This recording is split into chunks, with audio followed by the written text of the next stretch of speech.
Welcome to CannaTalk, episode number 13. Today we'll be discussing criminalizing safe painkillers while promoting Pharma's opiates that kill millions. The existing system criminalizes safe painkillers and promotes big pharma opiates, again, that kill millions. Preface and narration by Roger Landry, TLV, and CannaSense, a media director. Red flag. As should be readily apparent to anybody by now, the healthcare system is failing us in a massive way. How many people are harmed or dead over the last 3 to 4 decades or longer? If you consider the average deaths per year well exceeds 100,000 due to FDA-approved prescription drugs. And we are being told by the appropriate health agency, the FDA, that this may only represent 10% of the actual deaths related to these painkillers and drugs. So over the same period indicated, we are easily talking tens of millions of unnecessary deaths. This is a fact. Now try to justify the ineptitude of this government agency mandated with the protection of our health. Here's a link for you guys to go to. It is called FDA-approved prescription drugs, third biggest killer in America. The questions that must be asked are, is there nothing but bad management in this agency over generations? Is this a result of tasks too complex for this agency? Or is this, as many of us suspect, the result of complicity and an ever more enticing revolving door with associated industries? All the while, any homeopathic or natural remedies, even when backed by solid science and research, and painkillers are shunned, discredited, or outright banned by the same entities who shield, serve, and protect their puppet masters in Big Pharma from any form of competition.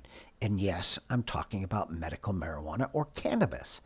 Case in point, in order to receive a highly successful, well beyond anything you can get in America, cancer treatment that involves cannabis instead of radiation, surgery, and chemotherapy, known to be ineffective over 90% of the time. Actually, the number is over 95% of the time.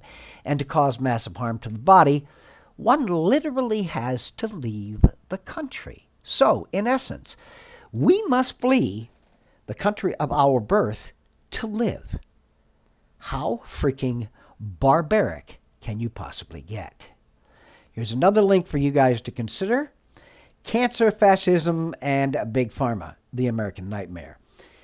In any case, the number of Americans harmed, many for life, or deaths associated with products, vaccines, drugs, opiates, painkillers of the big pharmaceutical industry and their intimate relationship with health agencies such as FDA, CDC, USDA is astronomical, and a red flag should be frantically and continuously waving. I'm going to present to you an article that I attached to my commentary here. And this article is, what can we say about a system that criminalizes a safe painkiller, 0 deaths, and promotes Big Pharma's opiates that have killed 165,000 Americans this year alone? And of course, this was probably done in 2017. Which is a record year for the number of Americans who died of opiate overdoses. The following is by Charles Hugh Smith. So when will the citizens wake up to the criminality of their governments in favoring killer corporate opiates over safe natural painkillers? And again, he is referring to, but we are discussing, cannabis. Set your mind to objective and come with me to the little-known but plucky nation of Lower Slobovia. The residents of Lower Slobovia have 2 choices when they are suffering from chronic pain. 1, a natural non-addictive medication that they can grow themselves that has never caused a single fatality due to overdose, adverse reactions, or mixing with other drugs, polypharmacy. Or 2, synthetic opiates manufactured by pharmaceutical corporations that are highly addictive, trigger multiple adverse reactions, manifest dangerous polypharmaceutical attributes, and have killed over 165,000 people in the past 15 years, to 28 times the nation's 5,790 combat deaths in recent military conflicts. The corporations manufacturing and distributing the synthetic opiates as safe hid the truth about their medications from doctors, patients, and the media. You want a description of hell? OxyContin's 12-Hour Problem via John F. OxyContin's stunning success masked a fundamental problem. The drug wears off early in many people. Okay? A Los Angeles Times investigation found OxyContin is a chemical cousin of heroin, and when it doesn't last, patients can experience excruciating symptoms of withdrawal, including an intense craving for the drug. Remember, this is an legal over-the-counter drug. So take a guess which class of drugs is perfectly legal and widely promoted by Lower Slavovia's healthcare system, and which one is classified a restrictive Schedule I drug by the nation's Drug Enforcement Agency, DEA, i.e. as dangerous as heroin. I suspect you saw this coming, right? The natural painkiller that never killed a single soul and can be grown at home is criminalized, while the drugs that have already killed 165,000 people, a number that grossly understates the total number of deaths, at least partly attributable to synthetic opiates, and addicted and or harmed millions of other users, is perfectly legal, declared safe by the pushers. The pharmaceutical manufacturers and the government, and distributed in tens of millions of doses by, of course, the healthcare system.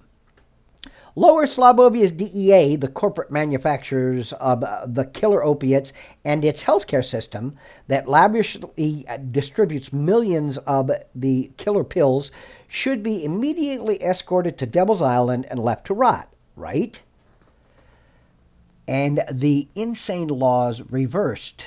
So the killer corporate synthetic opiates are declared Schedule I and heavily criminalized, and the natural nobody dies painkiller legalized and distributed, right? Well, isn't this obvious? Yes, I realize cannabis and opiates are not apples to apples, but you get the point. The drugs that have killed more than 165,000 people and ruined the lives of hundreds of thousands of others should be on Lower Slavovia's DEA Schedule I of criminalized drugs instead of being passed out like candy by its healthcare system. A distribution that has reaped tens of billions of dollars in sales and profits for this pharmaceutical sector. If you need some official statement to accept the obvious, well then, here you go. Could medical cannabis break the painkiller epidemic? Scientific American, September 2016 edition. A body of research suggests yes, but scientists are having to fight the red tape to study whether medical marijuana could substitute for opioid drugs. The U.S. is in the midst of an unprecedented opioid epidemic, according to the Department of Health and Human Services.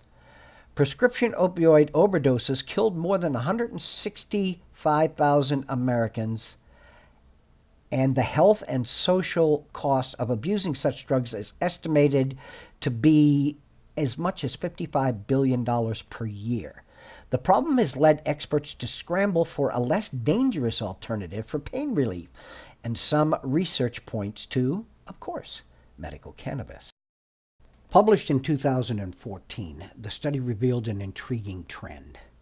Between 1999 and 2010, states permitted medical marijuana had an average of almost 25% fewer opioid overdose deaths each year than states where cannabis remained illegal.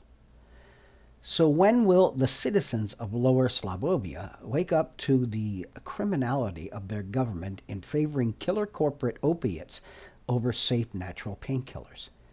The criminality of the pharmaceutical racketeers who hid the truth from doctors and patients, and the complicity of a healthcare industry that has been happy to pass out deadly drugs like candy, at a profit, of course. As you might have guessed, there is no Lower Slobovia.